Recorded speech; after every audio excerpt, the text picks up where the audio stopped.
너희 손을 들고 여호와를 송축하라. 천지를 지으신 여호와께서 시온에서 내게 복을 주실지어다. 아멘. 영혼이 잘된 같이 범사가 잘되고 강건하기를 원하시는 아버지 하나님, 죄로 인해 죽을 수밖에 없는 죄인들을 구원하시기 위해 십자가의 고난을 받으시고 죽기까지 저희를 사랑하신 은혜를 감사합니다. 오늘도 주께서 거룩하게 구별하신 주님의 날을 맞아 영과 진리로 예배하는 저희들에게 성삼위 하나님께서 내려주시는 은혜가 넘치게 하시고 온 마음과 정성을 다하여 드리는 저희의 찬송과 경배를 받아 주시옵소서. 우리를 구원하신 예수 그리스도의 이름으로 기도하옵나이다. 아멘. 사도신경으로 신앙 고백하겠습니다. 전능하사 천지를 만드신 하나님 아버지를 내가 믿사오며 그 외아들 우리 주 예수 그리스도를 믿사오니 이는 성령으로 잉태하사 공경녀 마리아에게 나시고 본디오 빌라도에게 고난을 받으사 십자가에 못 박혀 죽으시고 장사한 지 사흘 만에 죽은 자 가운데서 다시 살아나시며 하늘에 오르사 전능하신 하나님 우편에 앉아 계시다가 저리로서 산자와 죽은 자를 심판하러 오시리라. 성령을 믿사오며 거룩한 공유와 성도가 서로 교통하는 것과 죄를 사하여 주시는 것과 몸이 다시 사는 것과 영원히 사는 것을 믿사옵나이다. 아멘.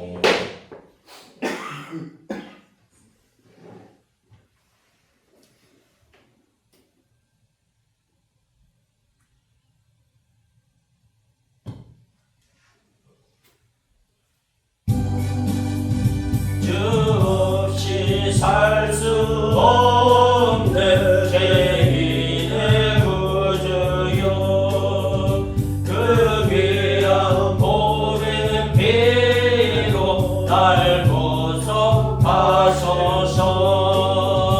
그저의 사랑으로 불리신 보혈 내 소망 나의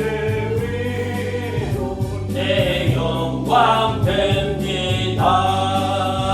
주 없이 살 수 없는 나 혼자 못 서리.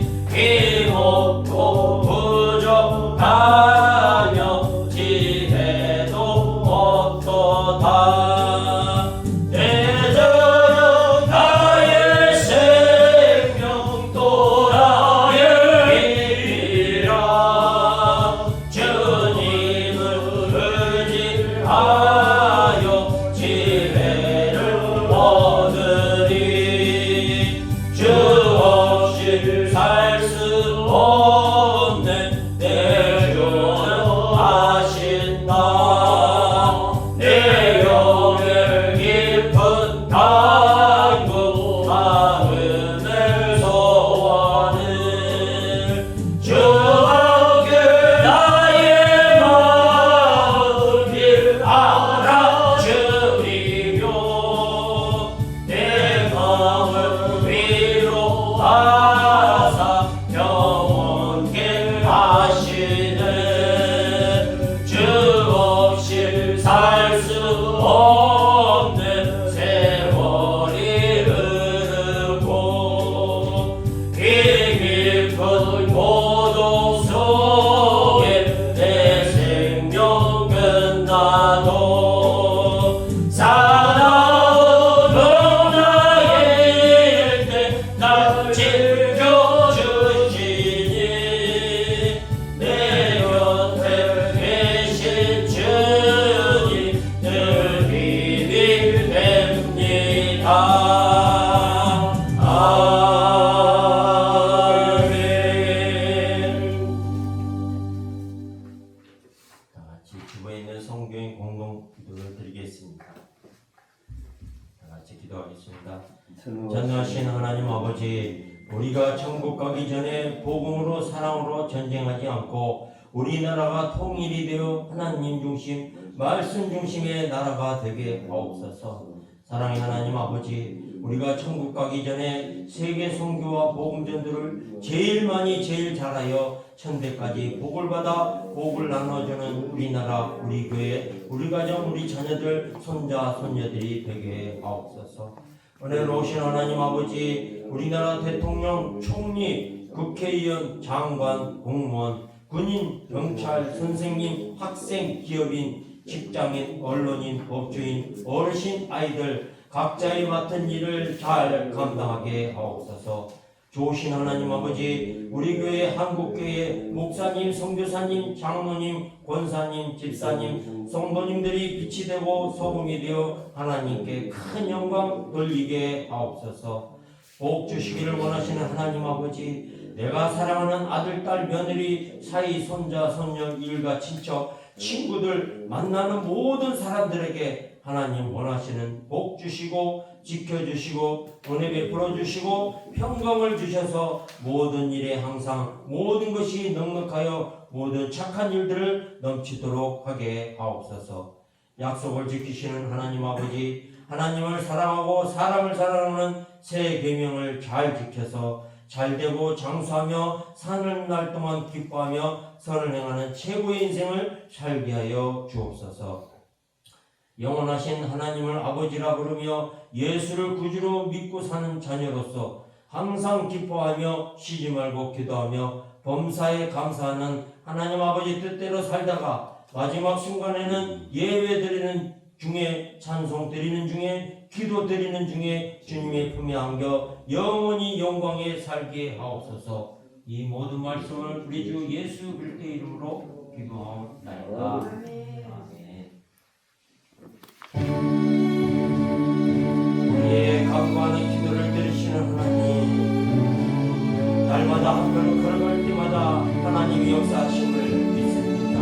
우리와 늘 동행하시고 넘어지지 않도록 붙잡아 주시옵소서. 한 주간 던지었던 모든 죄악들을 주님 깨끗하게 씻어 주시옵소서. 예수님의 거룩하신 이름으로 기도하옵나이다. 아멘. 이 시간 말씀을 보겠습니다. 고린도후서 12장 7절에서 10절 말씀입니다. 주보에 있습니다.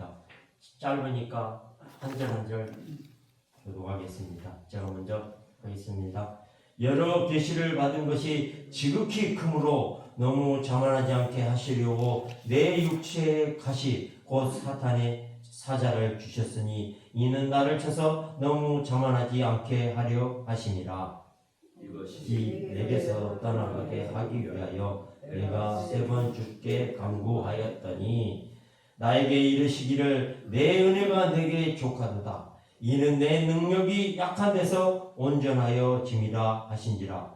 그러므로 도리어 크게 기뻐함으로 나의 여러 약한 것들에 대하여 자랑하리니 이는 그리스도의 능력이 내게 머물게 하려 함이라. 다 같이. 그러므로 내가 그리스도를 위하여 약한 것들과 능력과 궁핍과 박해와 공고를 기뻐하노니 이는 내가 약할 그때에 강함이라. 아멘. 오늘 고린도후서 지금 말씀은 약할 때 그때의 강함이라는 말씀으로 우리 김덕기 목사님 말씀을 전해 주실 때 우리 다 같이 큰 은혜 받으시기 바랍니다. 목사님 나오시고.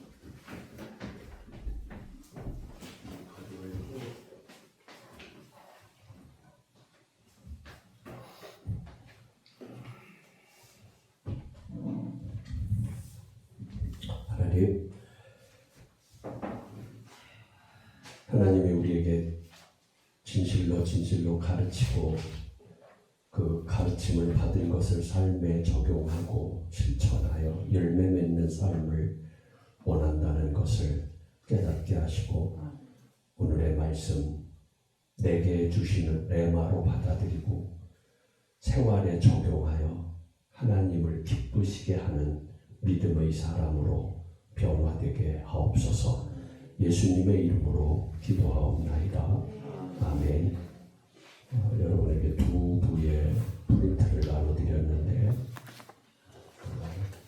약할 그때의 강함이라 그 다음에 애통하는 자의 복 가지를 드리는데 애통은 누가 합니까? 강한 사람이 합니까? 약한 사람이 합니까? 약한 사람이 합니다. 보통 우리 오늘 예배 처음 드리고 신앙생활 처음 하는 거 아니니까 간증들을 많이 들어봤을 겁니다. 그 간증은 100%, 99%도 아닙니다. 병든 사람이 병에 나은 것, 암 4기까지 갔는데 하나님께 금식하고 기도해서 암병이 나았습니다. 그럼 순복음교회는 뭐예요? 성도들이 다 박수를 칩니다. 그건 기독교가 아닙니다. 우리 목사님들이니까 사모님들이시고 정말 기독교를 우리 한번 배워보자고요. 세상 사람과 그리스도인이 다른 점이 무엇입니까? 여러분 뭐라고 생각하세요? 명현이는 뭐라고 생각해? 보통 세상 사람하고 명현이하고 다른 점, 예수 믿는 사람이 다른 게 무엇입니까? 김종인 목사님 뭐가 달라요? 다른 거를 하나 꼽으라고 한다면 많이 여러 가지가 있는데 나는 이겁니다. 이렇게 얘기한다면 뭐 정답 뭐 이런 건 없고 보통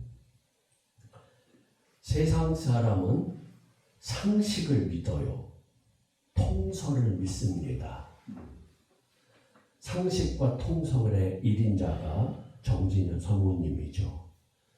틀린 말 하나도 없어요. 다 맞아요. 100%입니다. 기독교는 뭘까요? 상식과 통설, 통설이라는 말은 세상에 널리 알려진 일반적인 견해를 통설이다. 보통 그렇게 얘기합니다. 상식과 통설의 설교를 대부분 목사님들이 해요. 세상 사람들은 가난한 거 좋아해요? 부자를 좋아해요? 상식과 통설에서 뭘 좋아해요? 부자를 좋아합니다. 그런데 기독교는 누가 복 있다고요? 가난한 자가 복 있다. 이렇게 설교하는 분이 많아져야 돼요. 자, 기뻐 팡팡 뛰는 사람이 복이 있어요? 애통하는 사람이 복이 있어요? 말할 것도 없습니다. 기독교와 세상 사람, 크리스찬과 세상 사람의 다른 점을 하나 꼽으라고 한다면 그리스도인은 역설적 진리를 믿는 거예요. 역설적 진리 기록 안 해도 되겠습니까? 신학대학원에서나 배울 수 있는 거 배우는 거예요. 지금 최 목사님이 저를 보고 설교 너무 어렵다 그러는데 하나도 안 어려워요. 기독교는 이해시키는 게 아닙니다. 이해시키려고 애를 써요. 쉽게 설명을 해서 이해시키려고. 기독교는 똑부러지는 한마디예요. 주 예수를 믿으라. 그리하면 너와 내 집이 구원받는다. 회개하라. 뭐 너 중하게 설교 설명 안 합니다. 그럼 역설이라는 게 뭐냐? 역설. 겉보기에는 모순입니다. 맞지 않아요. 그런데 그 속에 깊은 진리가 있습니다. 지는 것이 기독교를 뭐라고? 지는 것이 이기는 것이다라고 해요. 이게 역설적 진리예요. 역설적 진리를 모르면 목사하면 안 돼요. 성도 다 지옥 보냅니다. 죽는 것이 사는 것이다. 그런데 죽으려고 부부싸움해요? 살려고 부부싸움해요? 어떻게 해요? 상대방을 이기려고 부부싸움해요? 자기가 지려고 부부싸움해요? 그러면서 목사, 사모 달고 있는 그 자체가 부끄러운 거예요. 도무지 안 맞는 거예요. 상식적 목회하려면 선교인 교회는 문 닫아야 돼요. 사람 여기 지금 8명 앉혀놓고 우리가 뭘 하자는 거예요.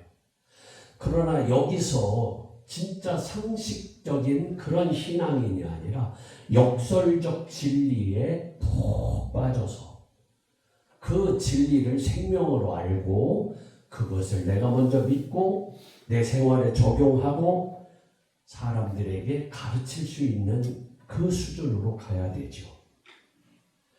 유치원의 깃발이라는 그 시가 있는데 거기 보면 소리 없는 아우성 이렇게 얘기해요. 아우성은 소리가 있어요, 없어요? 소리 있어요. 얼마나 시끄러워요. 그런데 소리 없는 아우성. 이게 대표적인 역설입니다. 김영랑 시인의 모란이 피기까지는 보면 찬란한 슬픔의 봄 이렇게 나와요. 찬란한 슬픔의 봄이 있어요? 이게 역설이라는 거죠. 오래된 새길. 기독교는 이거예요. 4,000년, 5,000년 됐는데 항상 새길입니다. 새 진리예요. 둥근 사각형. 동그라면 동그라지 사각형이 둥근 사각형이 어디 있느냐 그 말이에요. 그래서 상식과 통설에 푹 빠져있는 공부 많이 한 사람이 그리스도인 되기는 거의 불가능해요. 안 믿어요. 뭐에 안 맞아서? 상식에 안 맞기 때문이에요. 내 경험에 안 맞기 때문이야. 제가 원어의 깊은 욥기를 쫙 다 풀어보면 욥이 입술로 범죄하지 않아요. 새끼가 다 죽고 전 재산 다 잃어버렸는데 뭐라고 고백해요? 설교도 했잖아요. 주신 자도 여호와시요 취하진 자도 여호와시다. 그런데 욥기 42장에 가서 욥이 회개를 합니다. 제일 무서운 게 뭐냐? 신앙의 교만이에요. 신학의 교만. 나는 다 안다 그거예요. 이게 바로 욥이 걸려있던 아주 무서운 죄입니다. 입술로 범죄하지 않고 이런 설교를 쭉 해줘요. 우리는 그런 사람이 되라고 말합니다. 하나님이 원하시는 설교의 핵심은 그게 아닙니다. 의인은 없나니 한 명도 없다고 했습니다. 결국 욥이든 아브라함이든 다윗이든 솔로몬이든 우리든 다 똑같이 죄인입니다. 그런데 입술로 범죄 찾고 신앙이 깊었다. 그러면 왜 회개를 하느냐 이거죠. 그래서 욥의 회개를 알아야 진짜 신앙이 뭔지를 아는 거예요. 보통 목사들이 무슨 죄에 많이 빠져 있느냐? 욥이 지은 지혜에 빠져 있어요. 성도들보다는 내가 신앙이 낫다는 것에 빠져 있어요. 너보다는 내가 낫다. 신앙적으로. 나아서 뭐 예수 없이 구원 받습니까? 너나 내나 똑같다 그 말이에요. 제발 좀 온유하고 겸손하십시오. 안다는 데서 티끌과 재 가운데로 내려오십시오. 거기서 회개해야 돼요. 그 회개가 뭐냐? 욥기 42장 1절부터 6절까지 보면 내가 이치도 알 수 없고 까닭을 알 수 없는 것을 말하였나이다 이래요. 38장부터 욥을 깨트리고 그 높은 신앙의 자리에서 티끌과 재 가운데로 내려오게 한 것이 아주 세상적 상식적인 거예요. 너 암 샀으면 언제 새끼 낳는 줄 아느냐? 너 악어 이빨에 실 낄 수 있느냐? 그냥 간단한 거예요. 그런데 그것이 욥을 회개시킵니다. 신앙으로 많이 안다고 할수록 회개하기 힘든 죄에 빠져요. 자기가 죄인이라는 사실을 망각한다 그 말입니다. 자, 중심 명제 보겠습니다. 약할 때 강함, 중심 명제. 다 소리내서 읽어요. 시작. 인간의 철저한 무력함과 약함은 하나님의 전능하신 능력과 은혜가 머무는 가장 복된 통로가 된다. 그러니까 여기에 지금 8명이 우리 있는데 다 기뻐해야 되고 감사해야 돼요. 왜요? 우리는 여기 8명은 철저하게 무력하고 약한 사람입니다. 우리 정수리가 아침에 오니까 아프고요, 뭐 하고요, 이빨도요, 돈도 없고요, 계속 그 소리 하는데 사실은 이게 뭐예요? 하나님의 전능하신 능력과 은혜가 머무는 가장 복된 통로. 지금 내가 그 상태에 있구나. 신비하죠. 왜 가장 연약할 때 우리 정수기에게 이 말씀을 주님이 하실까요? 김덕기의 입을 통해서.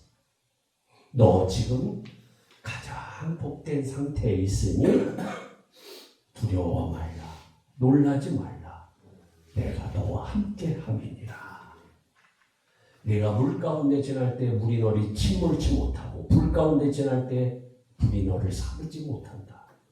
그런 말씀 좀 제발 믿으세요. 무엇이 두렵습니까? 그 두려움보다 더 크신 이가 당신을 꽉 잡고 있는데, 당신 속에 있는데. 오늘 찬양했죠? 약할 때 강함 주시는 하나님. 입술로만 하지 말고 마음으로, 영으로 하자 그 말입니다.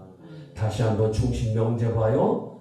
인간의 철저한 무력함과 약함은 하나님의 전능하신 능력과 은혜가 머무는 가장 복된 통로가 된다. 하나님은 우리 최 목사님에게 윤 사모님을 주셨었어요.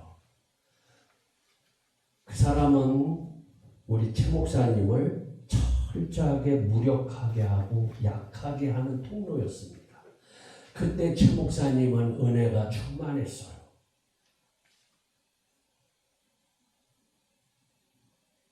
그런데 우리는 그렇게 생각을 안 해요. 오늘 이곳에서 티끌과 재 가운데 내려가 봅시다. 우리가 얼마나 지금 잘못된 삶을, 잘못된 신앙생활을 하고 있는지를요. 자, 설교 본문 1번 서론. 약함을 세상은 어떻게 해요? 약함을 부끄러워합니다. 교회 내에서도 이거래요. 그래서 간증을 못해요. 읽어봅시다. 시작. 사랑하고 존경하는 성도 여러분, 오늘 우리는 세상의 가치관과 정반대되는 하나님 나라의 역설을 나누고자 합니다. 항상 이거 머리에 놓으세요. 하나님 말씀은 뭘로 되어 있다? 역설로 되어 있습니다. 우리가 살아가는 이 세상은 뭐를? 강함을 숭배하는 사회입니다. 우리 최 목사님이 소개를 하거나 남을 소개할 때 강한 거를 많이 부각해요. 최 목사님하고 대화 나누다 보면 왕년에 과거에 몇 천만 원을 내가 뭐하고 전부 과거. 약함을 자랑하는 목사가 되자. 시작. 이게 진짜예요. 그러니까 상식과 통솔에 푹 절여져 있는 사람은 설교 못 듣습니다. 어려워요. 근데 선교인 교회는 그런 교회 아니잖아요. 숫자를 지향하고 이런 거 아니잖아요. 정말 알곡 주님의 제자를 여기서 배출해내야 되잖아요. 내가 돼야 되잖아요. 세상은 강함을 숭배하는 사회입니다. 같이 읽어요. 돈이 많아야 하고 학벌이 높아야 하며 신체가 건강해야 하고 남들보다 앞서 나가야 대접을 받습니다. 그래서 교회에서 이걸 강조해요. 헌금 많이 하면 이렇게 된다는 거예요. 네? 이건 전부 이단입니다. 기독교는 그게 아니에요. 세상은 우리에게 끊임없이 요구합니다. 뭐하라고요? 네 약점을 감추어라. 네 부족함을 들키지 마라. 약한 자는 도태되고 만다. 이거에서 오늘 벗어나십시오. 계속 그래서 시작. 그래서 우리는 늘 강한 척 가면을 쓰고 살아갑니다. 아파도 아프지 않은 척, 힘들어도 힘들지 않은 척, 영적으로 메말라 가면서도 아무런 문제가 없는 척 자신을 포장합니다. 삼손이 블레셋 군대가 왔다는 얘기를 듣고 뭐라고 얘기하는지 아세요? 내가 전처럼 나가서 힘을 떨치리라 이래요. 그런데 그는 이미 머리가 깎였습니다. 그런데 전처럼 나가서 힘을 떨친대. 일주일 내내 기도한 시간을 하지 않는 목사님. 자기의 인맥이나 자기의 있는 것을 총동원해서 삶을 버텨나가는 목사님. 머리 깎인지를 모르는 목사님. 우리 이러면 곤란하다 그 말입니다. 하지 말라 그 말이에요. 그런데 시작. 그런데 오늘 본문에 등장하는 사도 바울은 전혀 다른 이야기를 하고 있습니다. 그는 당대 최고의 지성인이었고 가말리엘 문화생이라는 최고의 스펙을 가졌으며 로마 시민권을 가진 자였습니다. 게다가 영적으로는 셋째 하늘 삼층천을 경험하고 말로 표현할 수 없는 신비한 계시를 받은 위대한 사도였습니다. 세상적인 기준이나 종교적인 기준으로 볼 때 바울은 가장 축복받은 사람이었습니다.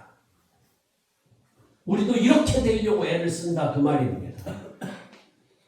그러나 시작. 그러나 오늘 본문에서 바울이 고백하는 자신의 모습은 어떻습니까? 그는 자신의 위대한 영적 체험을 자랑하지 않았습니다. 오히려 자신의 철저한 약점을 자랑하고 있습니다. 이런 목사가 돼야 된다 그 말입니다. 이런 사모가 돼야 되고요. 뭘 자랑하는? 약점, 약함. 그리고 기독교 역사상 가장 위대한 영적 역설의 진리를 우리에게 선포합니다. 그게 뭐예요? 내가 약한 그때에 강함이라. 영현아, 그 옆에 있잖아. 하나님 앞에 예배드려. 너 수주 맞고 잘 되는 거, 너 성령에 불 받으면 그날로 다 변해. 막 자빠져 자고 쓸데없는 공상하지 말고 여기 와서 무릎 착 불어붙이고 밤을 새워 야무지게 기도해봐. 주여 나 좀 살려주세요. 살아계신 하나님을 만나거라 그 말입니다. 찬송 인도하시는 김종인 목사님만 울고 그냥 성령에 충만하고 따라하는 우리들은 맹숭맹숭한 예배라는 게 그런 겁니까? 가장 위대한 역설적 진리가 뭐라고요? 내가 약한 그때에 강함이라. 크게 시작. 내가 약한 그때에 강함이라. 그러니까 김정숙 목사님이 제일 강한 거예요 지금. 그런데 세상적 상식과 통솔에 빠져서 세상 사람들이 그것 때문에 슬퍼하는 그 길로 가고 있으니 오늘 이 말씀을 준비해서 하나님이 들려주시는 겁니다. 정수가 너 첫사랑 회복해라. 너 뜨거운 눈물 흘릴 때 있었잖니. 오늘 이 말씀을 통해 우리가 감추고 싶어하는 인생의 가시와 약함 속에 숨겨진 하나님의 놀라운 신비와 축복을 발견하는 시간이 되기를 주님의 이름으로 축원합니다. 자, 본론으로 들어가서 내 육체의 가시 사탄의 사자. 본문 7절을 함께 읽겠습니다. 시작. 여러 계시를 받은 것이 지극히 크므로 너무 자만하지 않게 하시려고 내 육체의 가시 곧 사탄의 사자를 주셨으니 이는 나를 쳐서 너무 자만하지 않게 하려 하심이라. 기도원이나 일반 은사자, 목사님이나 전도사들이 제일 많이 하는 말이 사탄아 물러가라입니다. 그 말 자체가 문제가 있어요. 이제 그 용어 쓰지 마십시오. 그리스도인에게 사탄은 이로운 거지 해로운 게 아닙니다. 우린 그걸 모르는 거예요. 자, 봅시다. 바울은 자신에게 육체의 가시가 있다고 고백합니다. 자, 육체의 가시 반면에 영적 가시도 있습니다. 목사들이 잘 걸리는 병이 영적 가시예요. 육체의 가시는 웬만한 주석이나 이런 거 보면 다 나와. 그거 다 알아, 상식적으로. 욥이 걸렸던 게 바로 영적 가시예요. 삼손이 머리가 깎였는데 전처럼 힘을 떨치리라. 영적 가시입니다. 이게 무서운 거예요. 내가 전처럼 힘을 떨친다는 거야. 옛날에 내가 몇백 명, 저도 그 소리를 너무 잘했는데 이제 그거 얘기 안 합니다. 하나님이 완전히 다 끊어놓더라고요. 완전히. 응? 여기서 가시로 번역된 헬라어는 스콜롭스, 잃어버리면 안 되는 단어입니다. 성경 그 구절 옆에다 써놓으십시오. 이 단어는 우리가 흔히 생각하는 장미넝쿨 같은 작은 가시가 아닙니다. 고대 헬라에서 스콜롭스는 군대의 진을 칠 때 쓰는 날카롭고 커다란 말뚝이나 사람의 몸을 찌르는 창을 의미합니다. 즉 바울이 겪었던 고통은 살짝 찔려 따끔한 정도가 아니라 그의 온 몸과 삶을 통째로 관통하여 끊임없이 사정없이 찔러대는 극심한 고통, 마치 말뚝에 박힌 듯한 처절한 통증이었습니다. 이게 스콜롭스예요. 모든 인간은 이게 다 있습니다. 영이든 육이든 생각이든 마음이든. 즉 바울이 겪었던 고통은 살짝 찔려 따끔한 정도가 아니라 그의 온몸과 삶을 관통하여 끊임없이 사정없이 찔러대는 극심한 고통, 마치 말뚝에 박힌 듯한 처절한 통증이었습니다. 많은 신학자는 이 스콜롭스, 즉 육체의 가시가 무엇인지 연구해 왔습니다. 어떤 이들은 고질적인 안질이라고 하기도 하고 어떤 이들은 심한 간질이나 말라리아 같은 육체적 질병이라고 말합니다. 혹은 그를 늘 괴롭혔던 유대인의 극심한 박해와 비방을 의미하기도 합니다. 중요한 것은 그 가시가 무엇이든지 간에 바울에게는 복음 사역을 하는데 치명적인 약점이었다는 사실입니다. 우리도 그렇죠? 남의 병은 기도해서 다 고쳤습니다. 바울이 못 고친 병이 없어요. 심지어 죽은 유두고까지 살려낸 위대한 사도입니다. 그런데 정작 자기 몸에 있는 질병 하나 고치지 못해 쩔쩔매는 모습을 보일 때 원수들이 얼마나 조롱하겠습니까? 저거 목사인데 사는 거 봐봐, 저거 행동하는 거 봐봐, 얼마나 조롱합니까? 남은 고치면서 자기 병은 못 고치는구나, 내가 무슨 사도냐? 이 가시는 바울에게 육체적 고통일 뿐만 아니라 정신적, 영적 자존심을 무너뜨리는 처참한 약점이었습니다. 심지어 바울은 이 가시를 가리켜 사단의 사자라고 부릅니다. 여기서 잘 배워야 돼. 사자는 헬라어로 안겔로스, 여기에서 엔젤이라는 단어가 영어 단어가 나왔어요. 즉 메시지를 전달하는 메신저나 천사를 뜻합니다. 그러니까 이 가시는 사탄이 바울을 무너뜨리고 낙심시키고 주의 일을 못하게 방해하기 위해 보낸 파괴적인 대리인이었다는 뜻입니다. 자, 우리가 잘 아는 아합이죠. 아합이 길르앗 라못에 올라가서 전쟁에서 죽어 개들이 그의 살을 뜯어먹어야 되는데 올라갈까 말까 하고 있을 때 400명의 목사들이 하나님이 어전 회의를 하죠. 하늘나라에서 누가 사람들을 꼬실 거냐 그랬더니 어떤 영이 거짓말하는 영이 사람들의 입속에 들어가서 거짓말을 하게 합니다. 달콤한 소리 조심하십시오. 칭찬은 고래도 춤추게 한다. 목사들이 그 병에 걸려서 성도를 치리를 하지 않아요. 야단치지 않아요. 좋은 게 좋은 거라고 합니다. 그런 목회하려면 집어쳐! 그건 목회 아니야! 수많은 올챙이를 원하는 게 아니야. 하나님. 네? 같이 봅시다. 우리 인생도 이런 스콜롭스가 있습니다. 차라리 없으면 좋겠는 나의 고질적인 질병, 아무리 기도해도 변하지 않는 배우자나 자녀의 문제, 나를 끊임없이 괴롭히는 직자의 인간관계, 혹은 태어날 때부터 물려받은 지독한 가난이나 환경적 결핍이 바로 그것입니다. 그것이 밤마다 나를 찌르고 나의 자존감을 무너뜨리며 너 같은 자가 무슨 그리스도인이냐, 하나님이 너를 사랑하지 않는다라며 사탄의 사자처럼 우리를 참수합니다. 우리를 참수하는 그 사탄에 발맞추어서 같이 슬퍼하고 같이 울고 같이 바가지 긁고 같이 그렇게 살아가는 우리의 오늘 모습을 하나님 앞에 적나라하게 내어놓자 그 말입니다. 하나님, 내가 이런 사람이에요.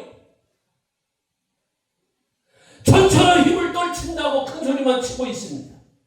아무것도 없는데 있는 채 하고 있습니다. 아무것도 없는 그 자체를 기뻐하고 감사해야 돼. 은혜의 통로라야 되는 통로라는 것을 왜 모르느냐 이 말이죠. 왜 똑같이 돈 불리고 왜 똑같이 더 많이 가지려고 하는 이런 세상적 상식에 빠져 있느냐 이 말입니다. 우리는 하나님의 지금의 상태를 만드시고 지금의 상태를 섭리하시는 거예요. 나에게 가장 딱 맞는 정말 축복인 것을 우리는 오늘 이 설교를 듣고 고백해야 됩니다. 하나님, 이 환경을 주신 것 감사합니다. 하나님, 이런 아내 이런 남편을 주신 것 감사합니다. 하나님, 없게 해주셔서 감사합니다. 약할 그때의 강함.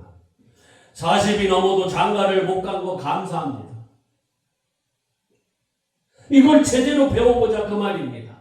왜 감사해야 될 시간에 우리는 실망하고 절망하느냐 이 말입니다. 세 번째 본론 봅시다. 세 번의 기도와 하나님의 거절. 바울도 사람이기 때문에 뭐예요?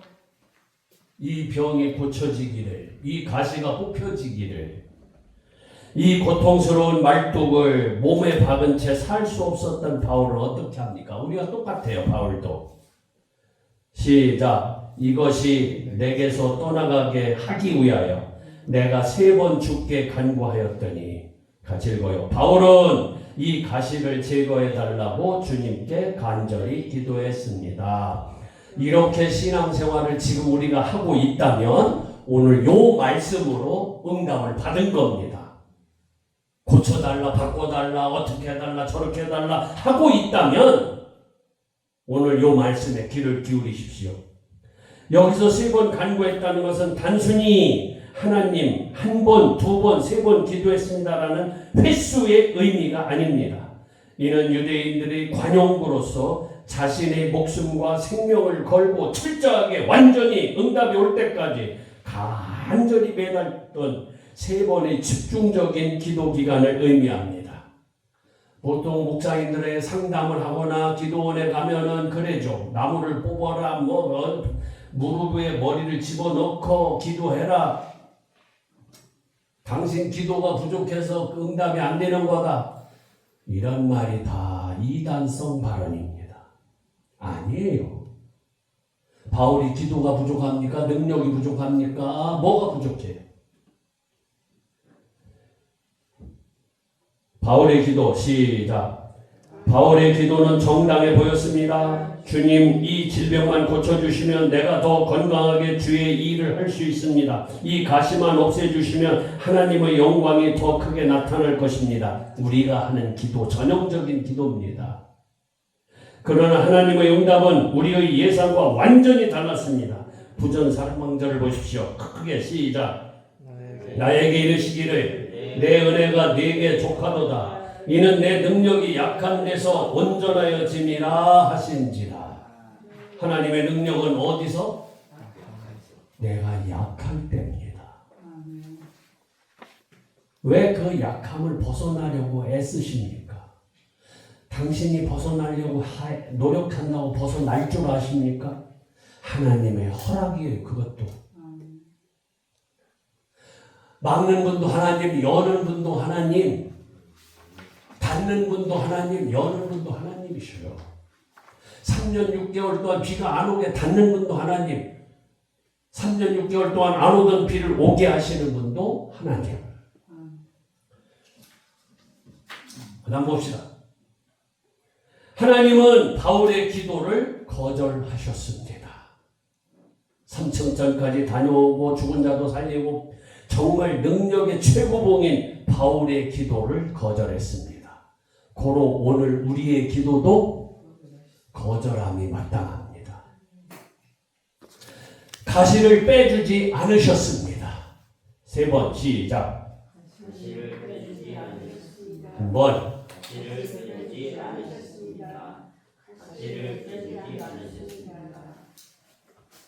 대신 이렇게 말씀하십니다. 뭐라고요? 내 은혜가 내게 족하다. 이게 오늘 응답입니다. 빼주는 게 응답이 아니고 이게 응답이야. 내 은혜가 내게 족하다. 이 족하다라는 말이 아르케이입니다. 아르케이. 충분하다, 모자람이 없다, 더 이상 바랄 것이 없다. 기도의 내용부터 바꾸십시오.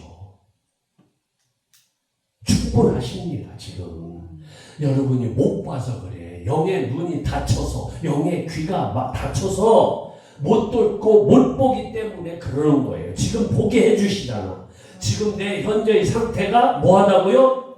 충분합니다.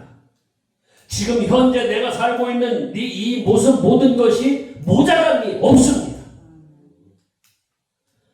더 이상 추가하거나 뺄 것이 없습니다. 현재 시제로 쓰여 있어요. 이게 현재 시제. 그러니까 이게 오늘 나에게도 똑같이 적용된다 그 말이에요. 현재 시제. 지금 가시가 박혀서 피가 흐르고 고통스러워하는 바로 그 상태가 이미 뭐예요? 하나님의 은혜로 가득 차 있는 상태라. 청천벽력 같은 말씀이죠. 너 지금 그 사람하고 사는 거, 너 지금 그 형편이 하나님의 은혜가 가득 찼다. 왜 이 응답을 못 보느냐 이 말이죠. 왜 이 응답을 못 듣느냐 이 얘기예요. 왜 자꾸 내가 바라는 것을, 내가 원하는 것을 얻어야 응답이다, 얻어야 축복이다 라고 생각하느냐 이 말입니다. 인간적인 시작. 에어컨 좀 켜. 인간적인 눈으로 보면 거절이고 실패예요. 그러나 시작.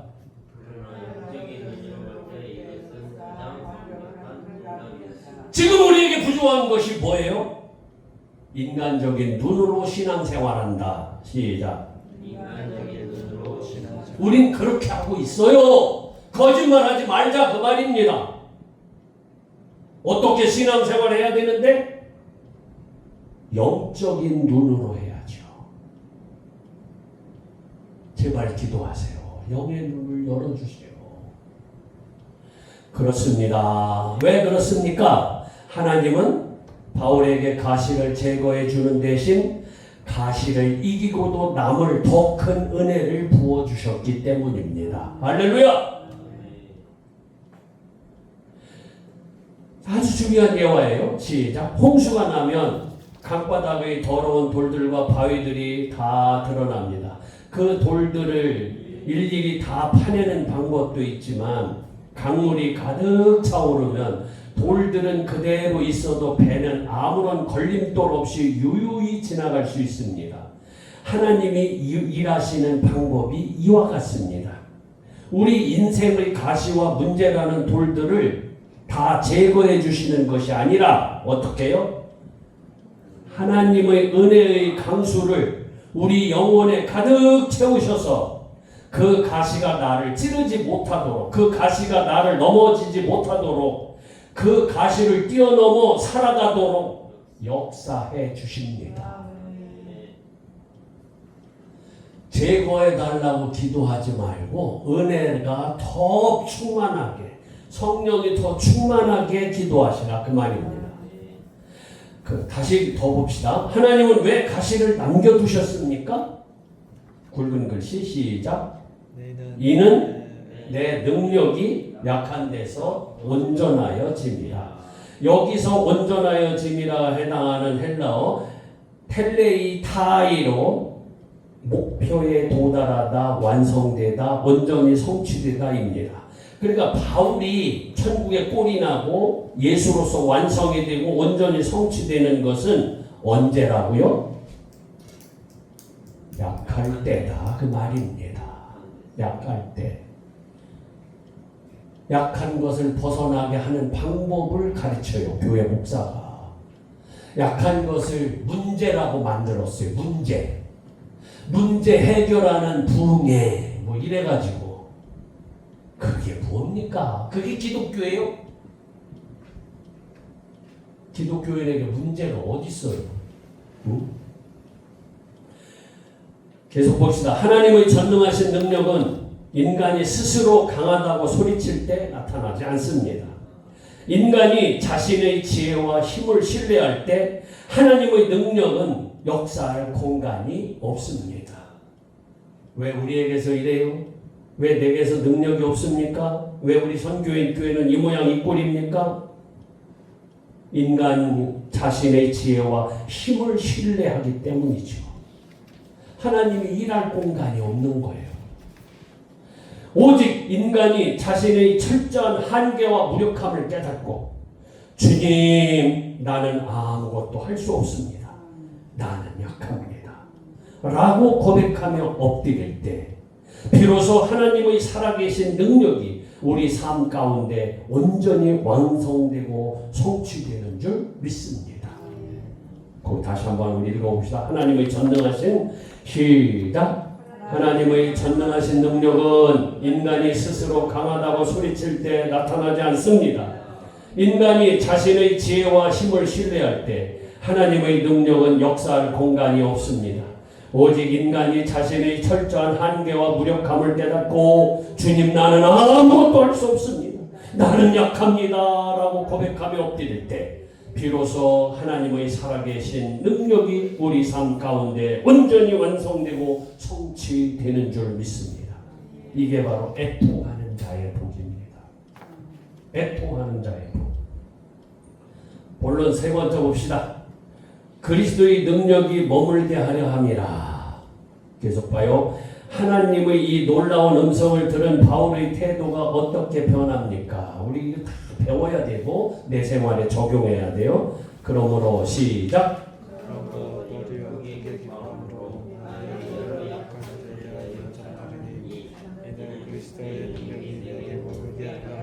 자, 지금 한국 강단에서 퍼지고 있는 간증들이 얼마나 잘못된가를 알아야 됩니다. 뭐를 간증하고 뭐를 자랑해야 돼요? 여러 약한 것들. 그리고 우리 선교교회 지금 모인 사람들은 간증거리가 많은 거예요. 할렐루야. 그래서 한번 봅시다. 다 읽어봐요. 이거 아주 중요한 거예요. 밑줄 쳐가며 읽어요. 시작. 방금 전까지 가시를 빼달라고 고통 속에서 부르짖던 바울이 이제는 도리어 크게 기뻐함으로 나의 약한 것을 자랑하겠다라고 고백합니다. 슬픔이 기쁨이 되었고 원망이 자랑이 되었습니다. 상황은 바뀐 것이 없다. 세 번 시작. 한 번. 상황은 바뀐 것이 없다. 두 번. 상황은 바뀐 것이 없다. 여전히 가시는 몸에 박혀 있어요. 여전히. 그러나 여기서부터 크게 시작. 그러나 가시를 바라보던 그의 시선이 가시 너머에 있는 하나님의 능력을 바라보게 되자 그의 영혼에 대혁명이 일어난 것입니다. 자기를 잡으러 온 18만 5천 명의 아람 군대 너머에 있는 하나님의 능력을 본 게하시가 기뻐하죠. 다들 우리 이제 죽었다 홍해 앞에서 그럴 때 모세가 지팡이를 들어 홍해를 가리키며 뭐라고 합니까? 너희는 가만히 있어 오늘 하나님이 하시는 일을 보라. 다들 낙심할 때 모세는 바다에 뚫려있는 고속도로를 봤다 그 말입니다. 여러분들이 세상 사람과 달라야 됩니다. 똑같이 슬퍼하고 똑같이 고통스러워하는 그것 때문에 나도 그렇게 한다면 그건 그리스도인이 아닌 겁니다. 그리스도인이란 그보다 더 큰 일을 하는 하나님을 봐야죠. 거기 다시 한번 방금 전까지 시작. 방금 전까지 가시를 빼달라고 고통 속에서 부르짖던 바울이라고 하지 말고 바꿔보자 그 말입니다. 오늘 여러분의 이름을 넣어서 다시 방금 전까지 시작. 방금 전까지 가시를 빼달라고 고통 속에서 부르짖던 덕기가 이제는 도리어 크게 기뻐함으로 나의 역한 것들을 자랑하겠다라고 고백합니다. 슬픔이 기쁨이 되었고 원망이 자랑이 되었습니다. 상황은 바뀐 것이 없습니다. 여전히 가시는 몸에 박혀 있고 몸은 아픕니다. 그러나 가시를 바라보던 그의 시선이 가시 너머에 있는 하나님의 능력을 바라보게 되자 그의 영혼의 대혁명이 일어난 것입니다. 오늘 우리들의 속에서 대혁명이 일어나야 됩니다. 그 다음 바울이 자신의 약함을 자랑한 결정적인 이유가 무엇입니까? 이는 그리스도의 능력이 내게 머물게 하려 합니다. 여기서 머물게 하려면 이 단어는 아주 중요한 단어입니다. 에피스케노세인데 달달달달 난 이런 거 다 외웠거든요. 에피스케노세. 이 단어는 복합어로 위에라는 에피라는 두 단어의 합성어예요. 에피라는 단어 이게 장막을 치다 텐트를 치다 그 다음에 스케노 합쳐진 단어 즉 내 위에 장막을 치다 내 삶을 덮어버리다 그런 뜻입니다. 자 넘겨서 이 단어는 구약 성경의 배경을 강력하게 시사합니다. 이스라엘 백성들이 광야 길을 걸어갈 때 성막 위에 하나님의 영광의 구름, 즉 세키나라고 하는데 이 영광이 머물렀습니다. 낮에는 구름 기둥으로 밤에는 불 기둥으로 장막 위를 덮으셔서 이스라엘을 보호하시고 인도하셨습니다. 그 다음 같이 입을 열어서 읽어봐요. 세 줄은 아주 중요한 거니까 바울은 빼고 이름을 넣어서 시작. 바로 이것입니다. 내가 내 힘으로 강해지려고 할 때는 하나님의 장막이 거치는구나. 그러나 내가 약해서 주님 앞에 깨어질 때 구약 광야 성막 위에 임했던 그 찬란한 세키나의 영광, 그리스도의 전능하신 능력, 그 장막이 내 취약하고 약한 인생 위에 가득 덮이는구나. 영인의 별 볼 일 없는 시주구리한 집에서 살고 있지만 지금 거기에 하나님의 영광 세키나가 가득 덮여있는 것을 오늘 두 분 목사님 눈이 열려서 바라보시기를 주님의 이름으로 축원합니다. 같이 읽어봅시다. 사랑하는 성도 여러분, 우리가 약할 때 비로소 그리스도의 능력이 우리를 덮는 장막이 됩니다. 내 건강의 약함 위에 주님의 치유의 장막이 덮입니다. 내 재정의 약함 위에 주님의 공급하심의 장막이 덮입니다. 내 지혜의 부족함 위에 하나님의 무한한 지혜의 장막이 덮입니다. 그러므로 나의 약함은 저주가 아니라 하나님의 영광스러운 장막을 경험하는 초대장인 줄을 믿으시기 바랍니다. 축복은 고난의 보자기에 쌓여온다. 시작. 그럼요. 다섯 번째 본론 네 번째 약할 그때의 강함의 신비. 이제 결론과도 같은 10절의 말씀을 읽겠습니다. 시작. 그러므로 내가 그리스도를 위하여 약한 것들과 능욕과 궁핍과 박해와 권고를 기뻐하노니 이는 내가 약한 그때의 강함이라. 바울은 이제 기뻐하는 목록을 구체적으로 나열합니다. 우린 기뻐하는 게 뭐예요? 돈 생기는 거, 뭐 건강한 거 이런 거잖아요. 근데 바울은 달라요. 우리도 달라야 돼요. 왜? 그리스도인이니까. 첫 번째, 약한 것들, 아스네달 아이스, 육체적 전승적 무력함과 질병, 능욕, 휴브레시, 타인에게 당하는 모욕과 비인격적인 대우, 국핍, 아난카이스, 복음을 전하며 겪는 물질적인 핍절과 강요된 결핍, 박해, 디오그모이스, 신앙 때문에 당하는 억압과 쫓기, 권고, 스테노초리아이스, 사방이 꽉 막혀 도저히 빠져나갈 수 없는 영적 환경적 중압감을 뜻합니다. 그럼 크게 읽어봐요. 세상 사람들은 이 5가지 중 하나만 걸려도 인생이 끝났다고 좌절합니다. 낙심하여 주저앉습니다. 그러나 바울은 이 모든 것을 기뻐한다고 선포합니다. 요것만 대입해 보세요. 내가 얼마나 짝퉁이고 가짜인가. 하나님 나는 가짜입니다. 3번 시작. 하나님 나는 가짜입니다. 하나님 나는 가짜입니다. 하나님 나는 가짜입니다. 가짜가 맞아요. 잠잘 시간은 있어도 기도할 시간은 없어. 여기저기 돌아다닐 시간은 있어도 성경 연구하고 원어 하나 외우는 시간은 없어. 그리고 목살에 나 때는만 써먹느라고 나 때 옛날에 왕년에 머리 깎인 줄 몰라요. 응?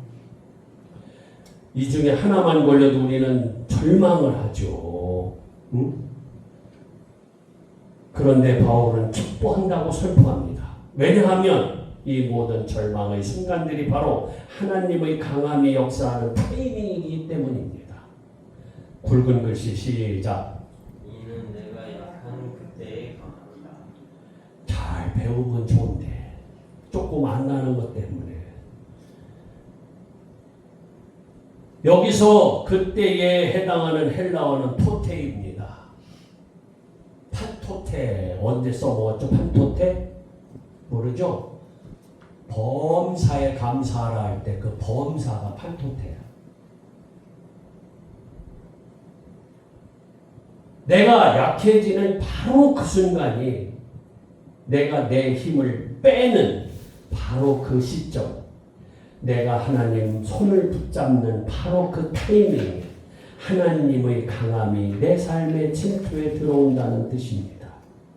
기독교의 복음은 바로 이 약함의 강함에 세워져 있습니다. 우리 예수님을 보십시오. 예수님은 이 땅에 가장 낮고 약한 아기의 모습으로 오셨습니다. 머리 둘 곳 쫓아 없는 굽핍한 삶을 사셨습니다. 침뱉음을 당하고 채찍에 맞으시는 능욕을 당하셨습니다. 그리고 마침내 로마의 가장 잔인한 형벌인 십자가형을 받으시고 철저하게 무력하게 손과 발에 못이 박힌 채 피를 흘리며 죽어가셨습니다. 우리는 이 은혜로 구원받았다고 기뻐합니다. 그건 신앙인이 아니야. 그리스도와 함께 십자가에 못 박혀야 돼. 그게 그리스도인이야. 예수 십자가에 못 박고 구원받은 여러분들이요, 그 신앙은 잘못된 신앙이에요. 내가 그리스도와 함께 십자가에 못 박혔나니 이게 참 신앙이야. 빳빳이 살아서 한마디 하면 두마디 하고 두마디 하면 세마디 하고 조금도 지지 않으려고 애를 쓰고 나는 틀린 말은 안 해. 해가면서 세상 사람들이 시작. 세상 사람들이 볼 때 십자가는 실패요 가장 극치에 달한 약함이었습니다. 원수들은 네가 만일 하나님의 아들이거든 십자가에서 내려오라며 조롱했습니다. 그러나 예수님이 십자가에서 철저하게 약해지시고 죽으시는 바로 그때의 토테, 인류 역사상 가장 위대한 하나님의 강함이 나타나셨습니다. 사단의 머리가 깨어집니다. 죄와 사망의 권세가 무너집니다. 영원히 죽을 수밖에 없던 우리가 생명을 얻는 구원의 능력이 완성되었습니다. 언제? 가장 약할 때. 이게 바로 기독교의 역설의 진리입니다. 선교의 교회는 이래야 돼요. 예수님의 십자가야말로 약할 그때의 강함이 무엇인지를 보여주는 최고의 증거입니다. 그 십자가의 능력이 오늘 저와 여러분의 삶의 원리가 되어야 합니다. 결론 봅시다. 가시를 찬송으로 바꾸시는 하나님, 말씀을 맺겠습니다. 사랑하는 성도 여러분, 오늘 여러분을 밤마다 찌르고 있는 인생의 가시는 무엇입니까? 맞죠. 아무리 기도해도 제거되지 않아 눈물 흘리게 만드는 영육 간의 약함은 무엇입니까? 정숙씨 뭐예요?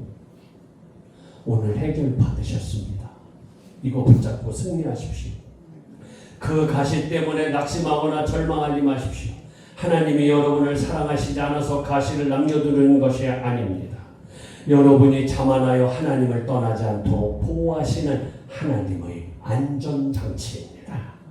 밑줄 쳐놓으세요. 이런 거 얼마나 기가 막혀. 또한 여러분의 힘을 빼고 전능하신 하나님의 능력을 온전히 경험하게 하시려는 축복의 통로입니다. 내 힘으로 살려고 팔로동 칠 때는 내 능력만큼만 살 수 있습니다.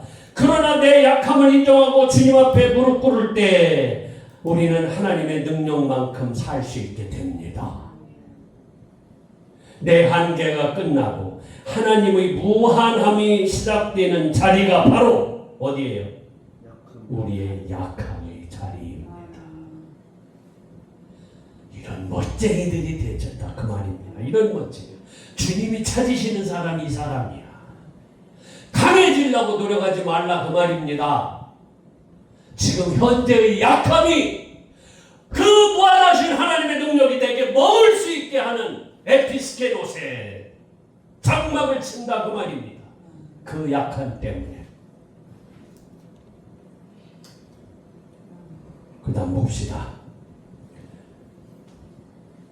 이번 한 주간 시작. 여러분의 약함을 부끄러워하거나 감추지 마십시오. 오히려 그 약함의 자리에 무릎을 꿇으십시오. 주님, 나는 약합니다. 38년 된 중풍병자 원어로 분해하면 얼마나 은혜가 되는지 몰라요. 그게 베데스다 연못입니다. 베데스다 연못. 베데스다 연못은 깊이가 9m예요. 가로 세로 7m, 12m인데 직각으로 되어 있어요. 사람이 판 거야. 임의로 생긴 게 아니고. 그런데 그 물이 동할 때 첫 번째로 뛰어드는 사람은 병을 고칩니다. 그럼 나머지 사람은 어떻게 될까요? 뛰어들었던 나머지 사람은 다 죽어요. 기어 나올 수가 없어요. 그런데 거기 못 들어가고 누가 남아있어요? 자그마치 38년을 자리에서 누워서 똥 오줌 싸는 이 사람이 거기 남아있어요. 여러분, 이 사람이 돼야 돼. 그런데 우리는 이 사람이에요. 본질적으로 처음부터 그 사람이에요. 그런데 자기가 상대방보다 돈 몇 천만 원 뭐 몇 억 더 있다고 자기가 온전한 줄 알아요. 예수님이 거기 왔습니다. 다른 사람들은 다 고쳐서 가고 다 하는데 이 사람은 거기서 38년 동안 그 짓을 하고 있어요. 네가 낫고자 하느냐? 그러니까 뭐라 그래요? 물이 동할 때 나를 저기다 넣어줄 사람이 없습니다. 얼마나 많은 시간을 물었을까요?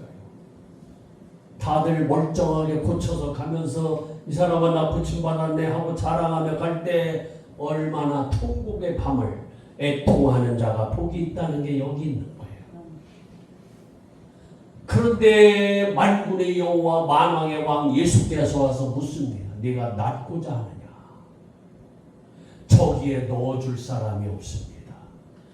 38년 동안 고통에 빠져 있었기에 예수를 만난 겁니다. 그렇기 때문에 물이 동에서 고치고 간 사람은 질병은 고칠 수 있었지 모르지만 영생의 생명은 못 얻었다 그 말입니다. 주님이 말합니다. 내 자리를 들고 걸어가라. 할렐루야. 왜 나는 이렇게 힘들고 고통스러운 일이 해결이 안 될까? 이래다가 늙어 죽는 건 아닌가? 아니에요. 영원히 자리를 들고 걸어갈 날이 우리에게 영원히 있습니다. 왜 잠시 잠깐의 그 고통을 왜 그렇게 고통으로 보내느냐 그 말입니다. 이번 한 주간 거기 다시 봅시다. 시작. 이번 한 주간 삶의 현장으로 나아갈 때 여러분의 약함을 부끄러워하거나 감추지 마십시오. 오히려 그 약함의 자리에서 무릎 꿇으십시오. 주님, 나는 약합니다. 내 힘으로는 이 가시를 이길 수 없고 내 힘으로는 이 험한 세상을 살아갈 수 없습니다. 주여 나를 도우소서. 그렇게 고백할 때 광야의 성막을 덮였던 그리스도의 능력의 장막 에피스테노세 이 여러분의 삶과 가정의 일터에 가득히 임하게 될 것입니다. 내 육체의 가시 변하여 하나님의 은혜를 고백하는 찬송의 제목이 될 것입니다. 내가 약한 바로 그 순간이 내 인생에서 가장 강한 순간임을 삶으로 증명해내는 성도, 복된 성도들이 되시기를 주님의 이름으로 축원합니다. 자, 우리 같이 기도해요. 거기 기도문 내가 프린트했습니다. 전능하신 하나님 아버지, 오늘 사도 바울의 고백을 통해 인생의 가시와 연약함 속에 숨겨진 하나님의 놀라운 하늘의 비밀을 깨닫게 하시니 감사합니다. 우리는 늘 세상에서 강한 자가 되기를 원했고 우리의 약함을 감추며 부끄러워했습니다. 그러나 우리의 철저한 무력함과 약함의 자리가 곧 하나님의 전능하신 능력이 머무는 가장 복된 장막이 됨을 믿음으로 선포합니다. 내 삶을 찌르는 육체의 가시, 환경의 가시, 물질과 인간관계의 가시 앞에서 낙심하지 않게 하시고 내 은혜가 네게 족하다 하시는 하나님의 음성을 듣게 하여 주옵소서. 내 힘과 자아는 철저히 깨어지고 오직 내 안에 그리스도의 능력만이 왕노릇하게 하여 주옵소서. 그리하여 세상에 감당할 수 없는 영적 강인함을 가지고 내가 약한 바로 그때에 주님의 능력으로 승리하는 거룩한 주의 백성들 되게 하여 주옵소서. 우리를 구원하신 예수 그리스도의 이름으로 간절히 기도드리옵나이다. 아멘.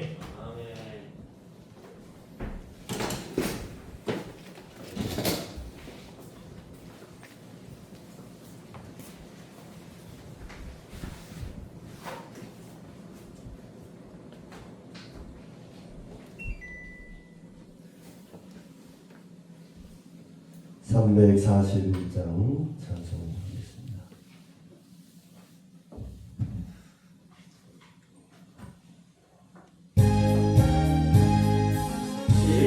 십자가를 내가 지고 주를 따라갑니다. 이제부터 예수로만 나의 몸에 삼겠네. 세상에서 무기 영원 모두 잃어버리고 유명한 내가 받고 영생 복을 받겠네. 죽으려 당했으니 나도 보려 당하리. 세상 사람 감사하나 예수 진실합니다.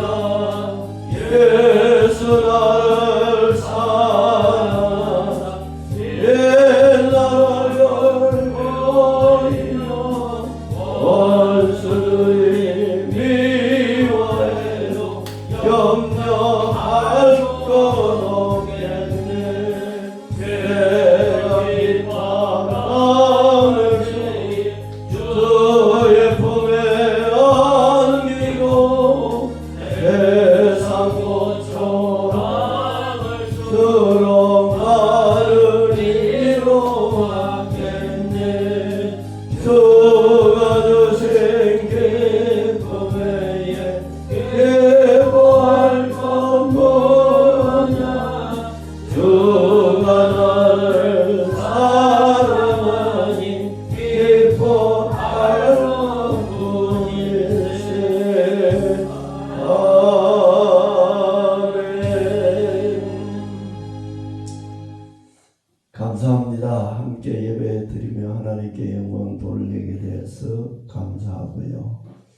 말씀 전해주시고 찬송 인도해주시고 수고해주신 것 감사합니다. 다음 장터교회는 6월 24일 수요일 1시 30분에 모입니다. 기도하려 찬송가 1장 찬송하고 목사님 김 목사님 나오셔서 헌금 기도하시고 축도하러